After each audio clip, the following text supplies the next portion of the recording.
This is the Chapter 15 quiz, and question 1 asks, in this exhibit showing market failure, there is a blank competitive firm producing an output of blank. So, hopefully you know that this is the model of monopoly, and so that it's not perfectly competitive, right? So it's going to be either B or C. And what output does this monopoly produce? Well, based on where marginal revenue equals marginal cost, they decide to produce R. Question 2. Governments engage in transfer payments in order to buy things? No. Spend tax revenue? Maybe. Reduce their expenditures? Probably not. Redistribute income. That one is the best answer. Transfer payments mean taking money from one party and giving it to another. So it is best described as transferring income or redistributing income. Question 3. Which of the following is true? This you have to read the chapter because I didn't cover a lot of these details or facts in the lecture. Rather, I was trying to illustrate theory and so on through the diagrams. But do U.S. government agencies produce or purchase nearly 40% of all goods and services in the nation each year? Well, if you look back in the reader, you'll see that it hasn't been 40% in really a long time, right? It's really closer to 30% rather than 40%. During the World War II, it did get as high as almost 50% in terms of government consumption, but not quite that high. So it's not A. It is true, and the reader says, that they're the largest single purchaser of goods and services in the world. So B is the correct answer. But why is C false? Well, it's not public finance that is involved with how individuals make choices, but rather public choice. So these are two different approaches that economists use to study government. Public finance, which is the older of the two approaches, and public choice. And in one way, they're distinguished by the assumption that we make about the decision makers, the politicians, or other political actors. The older view was the public interest theory, and then the more modern view is public choice, and that is that individuals are self-interested. And in the United States, government purchases do not exceed government expenditures. In fact, they can't. Why? Because government purchases are one type of government expenditure. What's the other type of government expenditure? Redistribution. So it can't be that the purchases are larger than expenditures. Question 4. The best example of a demerit good in the United States is? Anybody? Narcotics. I mentioned that a demerit good is basically a good for which people have a moral problem with. You might say that education is a merit good. Is education a public good? Well, what are the characteristics of a public good? Non-excludable and non-rival. Is education excludable? Yes. You don't pay your tuition? I kick you out of my class. No, not really. But in principle, yes, right? You can be excluded from receiving an education. Is education rival? Yes. If you're sitting in this seat, someone else can't be sitting in this seat. So education actually does not meet the definition of a public good. But still, some people think that the government should finance it, perhaps because it's a merit good. Now, I may have ignored some things in what I just said. Are there any aspects of education that can be seen as a public good? Some people claim, and I think it's a good argument, that having an educated citizenry is good for society. Very much like having a society that's vaccinated from diseases is good for society, having an educated citizenry is also. Why? Because when we have an election, if our voters, if our citizens are educated, they're not going to vote for somebody who is going to try to scapegoat various, religious or ethnic groups, right? And so there are benefits to society from having an educated citizenry, and those could be considered a public good. And so we have to be very careful. Just because education is often provided by the public sector doesn't necessarily mean it is a public good. And in my personal opinion, there are some aspects of education that are public goods, but then many other aspects of education that are not.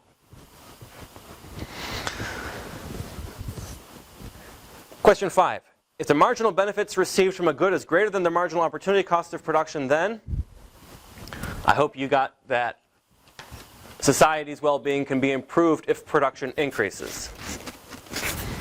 This is not really a question about the public sector, but rather a question about economic analysis more generally.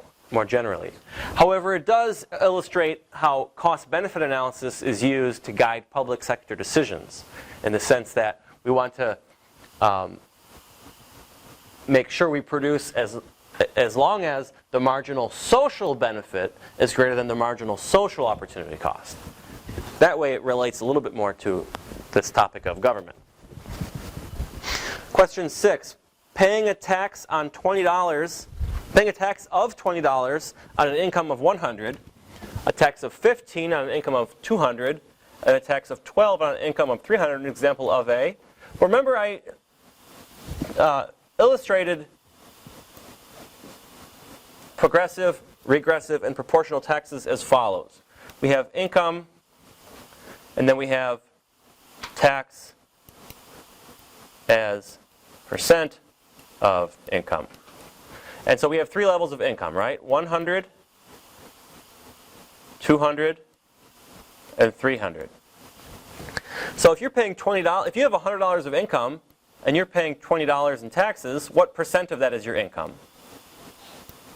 20%. Why? Because 20 over 100 equals 0.2, and this is the same thing as 20%, right? Okay, what if you have income of 200 and you're paying $15 in tax? Then what percent of your income is that? 7.5%.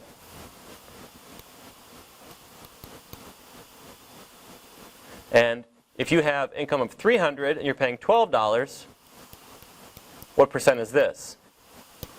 4%. So, is this regressive, progressive, or proportional? The answer is D, regressive.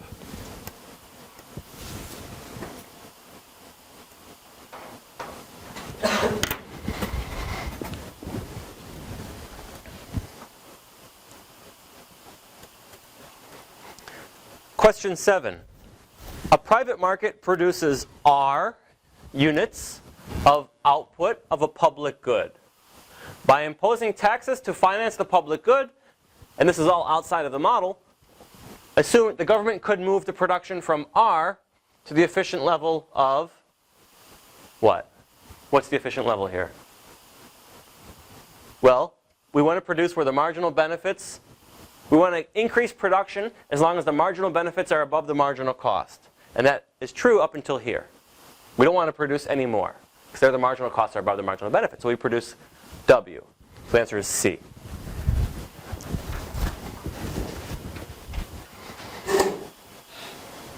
Question 8. If the government intervenes to induce the imperfectly competitive firm shown in this exhibit to produce at the efficient level of output, the net gain will be the area. So we're talking about here the net gain in net benefits or social welfare. So currently we have a price of PU, and this is consumer surplus, and then here we have producer surplus. But if we get the efficient level of output, which is what? Which is here, W, then the net gain will be this area of the red triangle. And that's TUV. The answer is B. But let's look at some of these other answers to see what what they're saying. The first one, A, RUVW, that would be this area, RUVW, that area, minus VNM, minus this area here. Well, that's not easy to show, but that's false. How could we modify this part to make it true? Well, we already said that TUV was the right area.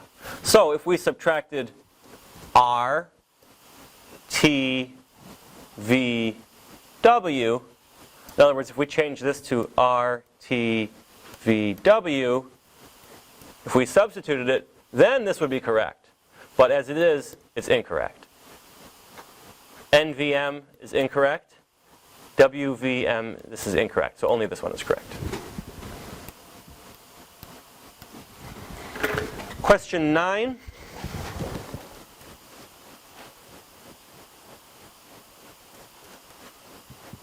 Assume that there is an external cost involved as illustrated. If the government intervenes to correct the external cost, there will be a reduction in cost of... So the key thing is here, we're talking about what is the reduction in cost.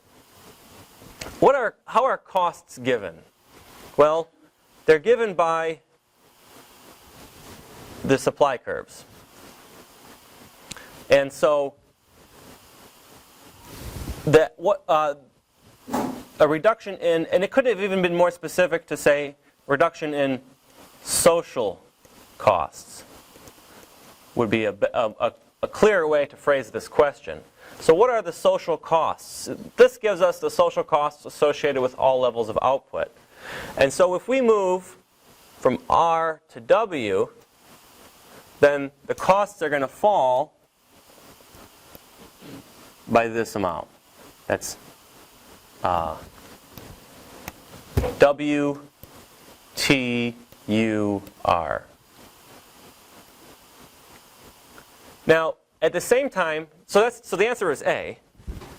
But at the same time, there's a reduction in benefits. And how big is the reduction in benefits? Well, the benefits are given by the demand curve. So if we're reducing quantity by that amount, benefits are falling by this amount. So benefits are falling by that green trapezoid. Costs are falling by this red trapezoid. Which is falling by more, costs or benefits? The costs, right? So by reducing output from R to W, we're reducing costs by more than we're reducing benefits. In other words, we're increasing net benefits. So this area, UTV, this is the amount by which we're increasing net benefits. And if we continue to produce at R, this area UTV would be the deadweight loss. Because that's the amount by which net benefits could be increased if we corrected the market failure. Okay, we've got 2 more questions. Question 10. The largest blank transfer payment in the United States is blank. So the options for the first one are means tested or non-means tested. Again, I didn't cover this in the lecture because you can read about it in the book. But means tested means you have to qualify, usually based on income. And non-means tested means you don't. And so,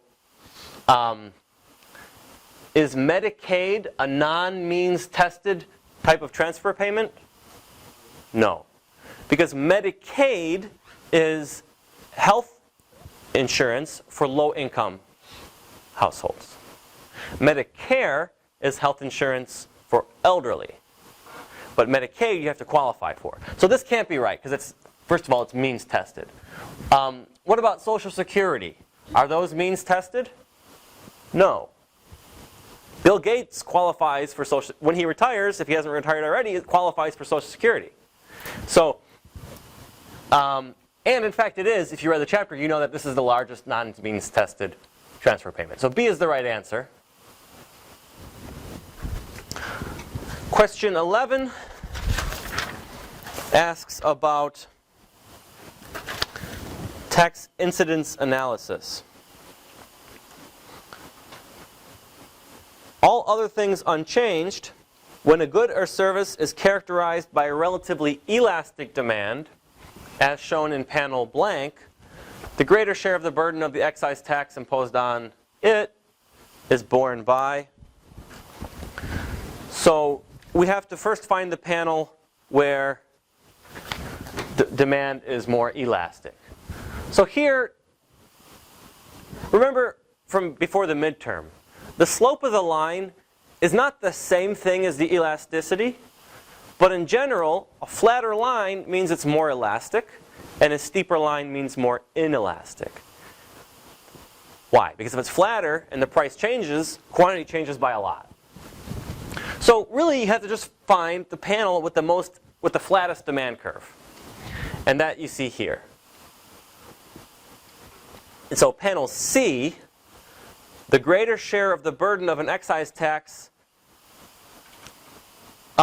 is borne by who?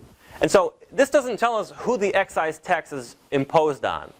In other words, do buyers have to send the money to the government, or do sellers have to send the money to the government? But as we saw in the lecture, it doesn't matter who it's imposed on, because the result in the market, in the sense of the price buyers pay and the price sellers receive, is the same regardless of who it's imposed on. So we can use our tax wedge analysis, just slide in the tax wedge, and we see that the price buyers pay goes up a little bit from P1 to P2, but the price sellers receive goes down a lot from P1 to this price here, call it P0. And so sellers bear the burden of it. So the answer is C, sellers.